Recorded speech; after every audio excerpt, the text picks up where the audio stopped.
manguha ng manguha ng dahon ngayon ba. Nakita ko lang siya. Ayan, tingnan nyo. Punit-punit na siya guys pag ganitong lamig na kasi malakas ang hangin. Tapos hindi na siya nagbabago ng mga dahon. Kaya punit-punit na siya. Sisimutin lang natin yung pwedeng makuha para mayroon tayong magamit. Last na magamit natin. Gusto ko pumunta doon sa may persimmon doon sa dulo. Titingnan ko yung aking persimmon doon. Itong asawa ko hindi man ginupitan itong damo. Tingnan natin. Wala man akong nagakutso nito. Tingnan natin guys. Kukunin aron dyan. Kaki. Ayan oh. Yung kaki kong tinanim. Kasi lang dito sa kabundukan na to. Mayroong mga unggoy na. Kasi kaya hindi na namin nakukuhanan. Pero ayan ang aking bagong tanim.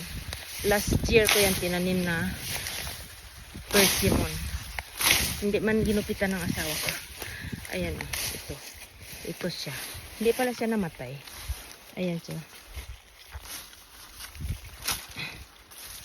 Hindi ginupitan ng aking darling. Wala.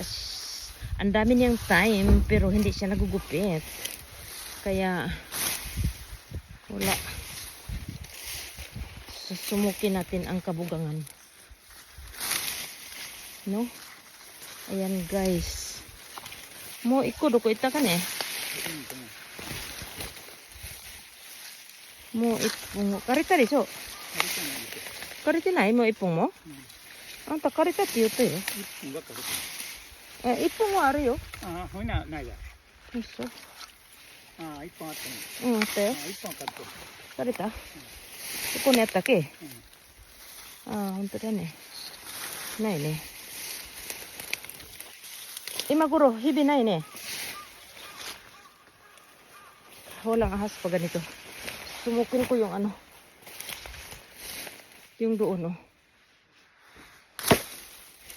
yung may persimmon doon. May persimmon doon na natira guys. Ay, ito.